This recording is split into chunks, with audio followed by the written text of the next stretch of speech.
Bonjour tout le monde. Aujourd'hui, il y aura une séance du Conseil des ministres et on demande au premier ministre du Québec de déclencher l'élection partielle dans Terrebonne. Depuis le 3 septembre dernier, les députés de l'Assemblée nationale sont tous présents, sauf un. Personne ne représente Terrebonne parce que le député était démotivé, il a choisi de quitter. C'est son choix, mais ce n'est pas le choix des citoyens de ne pas être représentés. Le premier ministre fait volontairement traîner les délais en espérant que ça va aller mieux pour son gouvernement, mais il n'échappera pas au jugement des citoyens de la Naudière. Je demande au directeur général des élections de rappeler au gouvernement qu'il a 6 mois maximum. On est rendu à plus de 5 mois de passé. On a déjà une candidature, on est prêt à faire les débats, mais c'est une prérogative qui appartient toujours au premier ministre et il l'utilise à des fins partisanes pour faire traîner. Donc, depuis le début septembre, personne ne parle pour Terrebonne à l'Assemblée nationale et c'est regrettable. Donc, élection partielle, ajouter un point à l'ordre du jour aujourd'hui. Deuxième élément, nous avons mis en ligne un site Internet qui parle des compressions en santé, en éducation. Il est déjà en ligne et comme le gouvernement ne veut pas rendre public la liste des compressions, on en a compilé plusieurs et on fait appel au public pour nous aider à compléter le triste tableau. Alors, dans les dernières heures, c'est potentiellement la fermeture de l'urgence de Trois-Pistoles, la fin de la mammographie en soirée au C3S du Bas-Saint-Laurent. C'est aussi des préposés aux bénéficiaires. C'est aussi 388 à Québec. C'est bien ça, Pascal en parlera. Donc, il est en ligne. Toute personne qui veut contribuer et qui veut nous informer de compression dont il a été témoin ou victime peut nous écrire et ça va s'ajouter en toute confidentialité. Alors, c'est un outil pratique pour les journalistes parlementaires et pour le public pour en savoir davantage sur les compressions actuelles dans tous les domaines avec le gouvernement du Québec. Et mon collègue Pascal Paradis va vous parler d'une motion importante qui va faire l'objet de la motion du mercredi sur laquelle il y aura un vote demain. Alors, cette semaine, c'est le Parti québécois qui a cette motion et il va vous dire sur quoi elle va porter.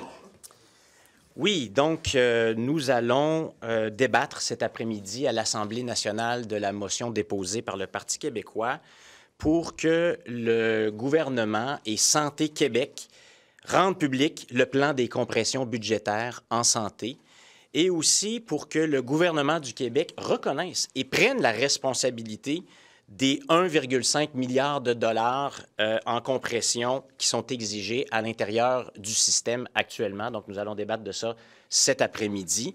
Et l'une de ces compressions, je termine là-dessus, Pascal l'a mentionné, c'est un exemple, c'est à Québec que ça se passe, le Centre 388 en santé mentale, qui depuis plus de 42 ans rend des services efficaces, qui contribuent à l'atteinte des objectifs du gouvernement du Québec en matière de santé mentale. Le gouvernement a décidé de mettre de manière brutale le H dans ce service-là. En quoi c'est dans l'intérêt des Québécois? En quoi c'est dans l'intérêt de la santé mentale?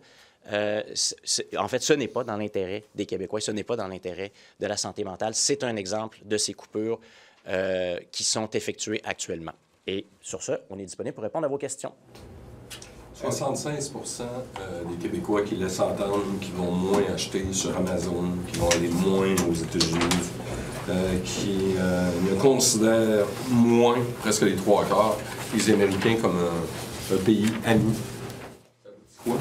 Bien, ce sont des chiffres qui parlent. Ça veut dire que les Québécois se sentent interpellés et qu'ils sont prêts à poser des actions eux-mêmes dans leurs achats, dans leurs choix de consommation, à favoriser notamment l'achat local. Et c'est un bon signal. C'est intéressant d'entendre ça. Et ça veut dire que le gouvernement du Québec aussi peut poser des actions pour accompagner cette volonté des Québécois d'acheter local. On en a proposé déjà, nous, certaines, dans les derniers jours, de s'assurer, par exemple, que dans les lieux de consommation, par exemple les épiceries, les produits américains soient clairement identifiés et les produits québécois soient encore plus clairement identifiés pour favoriser le choix des consommateurs. Personnellement, est-ce qu'il y a un produit américain que vous avez cessé d'acheter et par quoi vous l'avez remplacé? Bien, c'est sûr qu'actuellement, quand on va à l'épicerie, je vous avoue que ça fait des années, moi, que je fais ça, que je regarde avec attention l'origine des produits que j'achète et que je favorise l'achat local. Ça va être encore plus le cas aujourd'hui. Et si jamais le gouvernement américain met à exécution ces menaces, vous pouvez être certain que, comme plusieurs Québécois et Québécoises, je vais identifier très rapidement des produits. Est-ce qu'il y a un achat que vous n'avez pas fait, là, puis vous avez dit non, je n'achèterai plus ce produit-là, c'est américain, je vais acheter plus. J'ai annulé mon abonnement à Netflix. C'est bien humble, là, c'est à mon échelle à moi, mais ça a été annulé. Preuve à l'appui, ça s'est fait avant hier. Alors, c'est un exemple, et puis je vais être davantage attentif à l'origine des produits, notamment les fruits et les légumes. Il faut bien surveiller. Puis j'encourage mes concitoyens, en toutes circonstances d'ailleurs, hein, à consommer régional, consommer québécois, les circuits courts. Et j'espère que ça va demeurer. Ça ne prend pas une crise pour rappeler ça. Il me semble que le nationalisme, c'est aussi d'encourager nos produits. Ça fait partie de ça. Il n'y a pas un danger, justement, parce que là, c'est frais, là, les gens sont fâchés, puis on le sent, que dans 6 mois... C'est sûr que l'actualité joue un rôle important. On l'a bien senti qu'il y a eu une pointe en fin de semaine de colère, de sensibilisation, de partage aussi de listes de produits alternatifs, des produits québécois.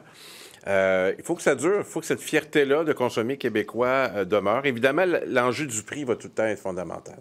C'est sûr. Si on peut être compétitif, ça joue. Puis en même temps, il y a des gens qui ne pourront pas changer de produit pour des raisons financières. Imaginez des gens beaucoup plus pauvres qui voient une différence de prix entre un produit américain et un produit québécois, puis ils disent, bien là, j'aimerais encourager, mais j'ai pas l'argent. Il faut être sensible à ça aussi. Alors, vous parlez de fierté québécoise, oui. Mais sur les réseaux sociaux, on voit qu'il y a aussi une fierté canadienne. Craignez pas que ça nuise à court, peut-être moyen terme à la souveraineté? Bien, présentement, on est au Canada et puis nos systèmes sont interreliés, le même gouvernement fédéral, alors on a intérêt à ce que ça se passe bien partout, dans les circonstances, évidemment. Mais ça, c'est beaucoup le portefeuille. Mais sur la question de l'appartenance, la question des choix d'avenir, ça demeure entier. La question demeure là. Donc, moi, je compte... Ma question, M. Bérubé, craignez-vous... Oui, mais... Craignez-vous que ça nuise à la souveraineté? Je veux dire, combien de fois on se fait poser cette question-là? Nous, on demeure indépendantistes en toutes circonstances, et puis c'est une conviction qui est très forte. Est-ce que les Québécois l'êtes depuis toujours et que vous le serez toujours? Est-ce que les Québécois pourraient avoir un meilleur sentiment canadien que les Québécois? Alors, ma réponse à votre question, c'est non. Est-ce que c'est réaliste d'envoyer des travailleurs licenciés dans la foulée des tarifs travailler sur des barrages? On a tous les deux envie de parler là-dessus, puis je pense qu'on va le faire. Bien, j'ai vu une manchette hier là-dessus, puis je pensais que c'était un montage. Et puis, la dernière fois que j'ai entendu quelqu'un indiquer là, aller dans le Nord, c'était au Palais des Congrès de Montréal, c'était Jean Charest. Donc là, je suis un peu étonné. Donc, des gens de partout au Québec, notamment les travailleurs d'Amazon, on va leur dire, allez travailler pour les barrages. Ça m'apparaît assez particulier pour avoir beaucoup de travailleurs du Nord dans ma circonscription qui vont travailler à Fermont, entre autres. Ils vont pour des raisons financières, mais idéalement, ils aimeraient rester près de leur famille, c'est sûr. Alors, idéalement, ça prend des emplois partout au Québec, dans les régions du Québec, et ça m'apparaît une solution assez particulière. Oui, en fait, c'est une réponse un peu typique de celle qu'on reçoit de ce gouvernement de la CAQ quand il y a des enjeux comme ceux-là qui se présentent. Très simpliste, mais quel est le plan en réalité, donc, pour les travailleurs touchés par Amazon? On n'a toujours pas entendu le gouvernement se prononcer là-dessus. Quel est le plan du gouvernement, finalement, de révision de ces contrats avec les grandes compagnies, notamment des États-Unis? Est-ce qu'on a revisé les subventions qui ont pu être attribuées à des grandes compagnies, dont celle-ci? Quelle décision on va prendre? On ne le sait toujours pas. Puis là, on nous propose une solution simpliste comme celle-là. Évidemment, c'est le choix de chaque travailleur de décider d'aller travailler ailleurs que dans sa région. Une construction de barrage, c'est simpliste pour vous? Bien, on l'a dit. C'est annoncé avant la menace de Donald Trump. Là. Oui, il y a un grand plan d'investissement d'infrastructures d'Hydro-Québec, c'est vrai, qui peut jouer un rôle dans les circonstances particulières, mais de dire que c'est ça la solution actuellement à la menace tarifaire... C'était connu aussi. Oui, c'est connu, mais là, on nous dit c'est la solution là, qui va être adoptée actuellement. Donc, pour les travailleurs d'Amazon, on dit on va les envoyer dans le Nord. D'abord, il y a un choix personnel là-dedans. Là. Quel est le contexte familial? Quel est le contexte personnel de chacune des personnes? C'est un choix personnel. Il faut postuler, il faut vouloir aller faire ce travail-là. Il faut être formé pour faire ce travail-là. Donc là, c'est trop simpliste de dire c'est ça, on va prendre des travailleurs d'Amazon puis on les envoie dans le Nord. C'est pas comme ça que ça fonctionne. C'est pas de dire aussi la construction de grandes infrastructures pour notre plan à l'horizon 2035 d'Hydro-Québec, c'est la solution à la menace tarifaire. Ça prend du temps, ces projets-là, à se bâtir. Oui, ça peut faire partie de la solution, mais il y a plein d'autres solutions que nous, on a proposées d'ailleurs. Qu'est-ce que vous pensez de l'annulation, du report du gala de l'Office de la langue française là, pour économiser à peu près 56 000 $? On est rendu à couper 55 000 $ pour un gala de reconnaissance du français qui tend à démontrer les bons coups, les pratiques exemplaires. De façon générale, en matière de défense de la langue française ou promotion de la langue française, on coupe en francisation, on coupe dans le gala qui sert à inspirer des institutions et des Québécois. Je dis, jugez ce gouvernement sur ses actes et non sur ses intentions. À chaque fois, ils aimeraient qu'on applaudisse leurs intentions, sans arrêt. Ils s'autoproclament historiques à peu près à tous les coups. Et puis, saluer nos intentions, saluer les résultats. Puis en matière de français, ce gouvernement-là est beaucoup dans les symboles et aimerait qu'on croie qu'il est nationaliste, mais c'est davantage une posture et un positionnement qu'une conviction aussi profonde que la nôtre. Est-ce que ça vous dit que dans le cadre de ces coupures-là, le groupe de travail sur l'avenir de l'audiovisuel au Québec, ses membres soient payés entre 150 $ et 160 $ de l'heure? J'avais pas cette information-là. Je les ai rencontrés lundi la semaine dernière. À leur demande, d'ailleurs, ils voulaient rencontrer les groupes d'opposition. J'avoue que je n'avais pas cette information-là. Mais on a participé à cette commission. Je ne sais pas si c'est dans les pratiques, si c'est dans les prix, mais je vous donne l'exemple d'hier où une motion disait quoi essentiellement? Tant qu'il y aura des compressions en santé, pour les cadres du réseau de la santé, il ne devrait plus avoir de primes. Paul Brunet du Conseil des malades a parlé de ça en fin de semaine. Le gouvernement a dit non. Alors, il faut commencer à quelque part. On va vérifier si c'est dans les prix habituellement qu'on accorde à une commission comme celle-là, mais vous me l'apprenez. Hier, que votre chef a tendu la main aux oppositions. Et le premier ministre a tendu la main aux oppositions. Le chef du PCQ, en début de semaine, a demandé, sollicité une rencontre auprès du premier ministre pour justement proposer ses propositions en matière de riposte à la guerre commerciale des États-Unis. Est-ce que votre chef va solliciter aussi une rencontre personnelle avec le premier ministre pour en parler? Mais c'est déjà fait. Paul Saint-Pierre Plamondon a écrit une lettre à François Legault le 9 janvier pour proposer une rencontre pour discuter de manière constructive de la réaction du Québec à la menace tarifaire américaine. C'est une main tendue. Il n'a même pas eu de réponse. On apprend hier que les grandes centrales syndicales du Québec ont sollicité une rencontre pour discuter de ces questions-là. Pas de réponse. Alors, la main tendue du gouvernement hier, c'est encore une fois ce gouvernement de la CAQ qui dit une chose et qui fait son contraire, qui fait des belles communications, qui dit « on va faire ça à la québécoise, je tends la main, on est ouvert à toutes les idées ». Je le cite textuellement dans sa déclaration d'hier, mais il n'accepte pas la main tendue des oppositions. Le premier ministre Justin Trudeau, lui, parle aux oppositions. Au Danemark, quand le président Trump a parlé du Groenland, la première ministre s'est mise en lien avec tous les partis puis a unifié les gens pour une réponse coordonnée. Notre premier ministre ne fait pas ça. Le gouvernement de la CAQ fonctionne comme d'habitude, très peu de transparence. On ne connaît pas ses plans, on ne connaît pas ce qu'il dit qu'il consulte bien des gens, peut-être, mais en tout cas, il n'a pas accepté la main tendue de l'ensemble des oppositions. Concernant le projet de GNL Québec, Mélanie Joly hier se dit prête à rouvrir le débat. Pierre Poilievre, lui, veut aller de l'avant avec ça. Il y a des candidats à la direction du Parti libéral qui veulent aussi aller de l'avant avec ce projet-là. Le gouvernement parle d'Hydro-Québec, mais là, GNL revient dans le débat vraisemblablement. Quelle est votre position par rapport à ça aujourd'hui? Bien, d'abord, qu'on voit encore de l'ensemble des partis, Parti libéral fédéral, Parti conservateur fédéral, la même vision du Canada, c'est-à-dire c'est nous qui décidons. Donc, ce n'est pas à Mélanie Joly, puis ce n'est pas au Parti conservateur de décider pour les Québécois en ce qui concerne ce projet-là, sur lequel un débat, un grand débat, a déjà eu lieu au Québec. Et il n'a pas été déterminé qu'il était dans l'intérêt économique du Québec à l'époque, puis il y avait un problème d'acceptabilité sociale. Ces deux questions-là demeurent. Votre chef, hier, si j'ai bien compris, dit qu'il s'apprendrait plus de missions à l'international.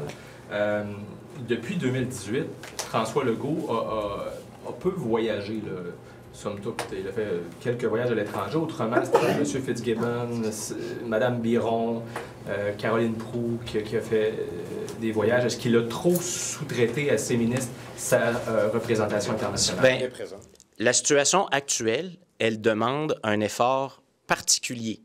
Donc, on l'a mentionné hier, Paul Saint-Pierre Plamondon l'a mentionné, c'est bien beau là, de donner plein d'entrevues puis d'être dans les médias, mais où sont les efforts internationaux? Nos partenaires commerciaux, par exemple en Europe, nous envoient des signaux actuellement. Ils disent, on voit ce qui se passe, nous sommes ouverts à explorer de nouvelles possibilités avec vous.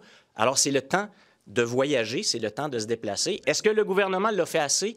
Encore une fois, on nous a dit beaucoup de choses. On a fait plein de belles communications dans les plans gouvernementaux, mais est-ce qu'on a fait suffisamment d'efforts? Est-ce qu'on a déployé dans toute la façon optimale le réseau québécois à l'extérieur? La question se pose. D'ailleurs, le plan du Québec était très centré sur les États-Unis quand on lit comment la Coalition Avenir Québec a concentré son plan.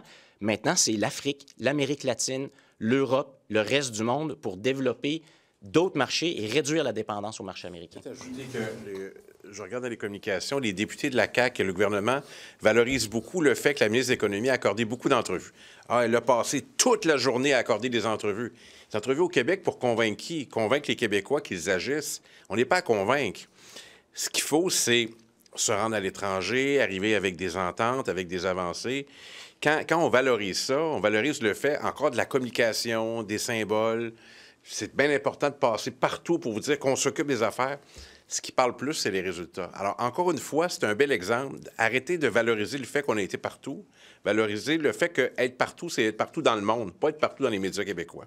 C'est de la proposition du Collège des médecins qui propose que les candidats en médecine étrangers, de l'étranger, deviennent des assistants cliniques. C'est à l'ordre du jour de notre caucus aujourd'hui. On n'a pas tranché là-dessus. Mais on en parle aujourd'hui. Quebecers to boycott U.S. products? We haven't yet called for a boycott. We're not calling for a boycott, but we're strongly encouraging Quebecers to favor Quebec products, to look at any alternative, local alternative possible to any U.S. product. And we're calling on the government to look at the possibility as concrete measures to adopt right now to make sure that in any commerce, grocery stores, U.S. products are clearly identified and Quebec products are even more clearly identified. Do you think it's wise for members of government to call on a boycott? We had a party yesterday say we should be boycotting American products. Is that sound policy? Well, as far as we're concerned, it's important to encourage Quebecers to favor, to choose Quebec products. But not go that far. Boycott's a very different thing than... Quebec first. It's Quebec first, and first it's calling on Quebecers to do the right thing now and to favor, to choose our products. This idea of moving workers to Hydro-Quebec, getting jobs at Hydro-Quebec, do you think that that is something that is sustainable in terms of helping the economy at this point? Simplistic solution, magical thinking, it's not the way to move forward. Quebecers are looking for a real plan. So what's the government's reaction to what has happened with this factory and the brutal dismissal, layoff of all these employees? That's what we're waiting for, and we haven't heard the government about its plans regarding the workers, but also regarding the company. Subsidies that may have been granted to the company, governmental contracts. We haven't heard the government on a real plan. That's a simplistic solution to say the workers are going to be moved to northern Quebec to build infrastructure. That's not the way it works. Every employee has a personal situation. It's the employees to decide if they want to do this. Do they have the proper training, the proper formation? We don't know, so that's a simplistic solution. Don't you think, you know, it's not the first time we heard this proposition. I remember, like, Mr. Boulay mentioned it, or another ministers when we talked about boosting infrastructure projects in Quebec, and then those like workers losing their jobs in the manufacturing sector would be able to join the construction force workforce. So is there like a viable solution there that that the government is right to explore? There is a wide array of solutions to be explored. We have proposed many such solutions in the past few weeks. We talked, for instance, about diversifying our exports way before the government finally thought it was a good idea. having fiscal measures to favor exportation, and so on and so on. But saying that, well, infrastructure projects is the solution at the short term, it's always the reflex, but it's not the immediate solution. It takes time to build infrastructure. It takes time to move people around, to train people. So yes, in the long run, it's part of the solution, but it's not the solution at the short term, the only solution at the short term. Just quickly, Mr. Berube, on the gala being canceled, just about a week after the government tabled its bill on Quebec identity, on integration. What's your reaction to that? About French and any other topics, you should judge this government about what it's doing, not about its intention. And this is another example of the CAQ cutting French immersion program and now cutting an event which is useful to inspire people about the best way to promote French or to make sure that it's an important topic in Quebec. So we were not, let's say it's surprising that the first thing they want to cut, it's about French again. It seems to be a bad choice, and this is not the kind of choice that a PQ government is going to do. Ah non, mais je vous l'ai dit, moi, je l'ai toujours fait. Lundi, je suis allé à l'épicerie. Je n'ai mis aucun produit américain dans mon panier d'épicerie. Il y avait des belles oranges des États-Unis. Je ne les ai pas choisies. Il y avait des pommes des États-Unis. Je ne les ai pas choisies. Donc, on peut faire ces choix-là de manière quotidienne. C'est à chacun d'entre nous de le faire, mais oui, c'est possible.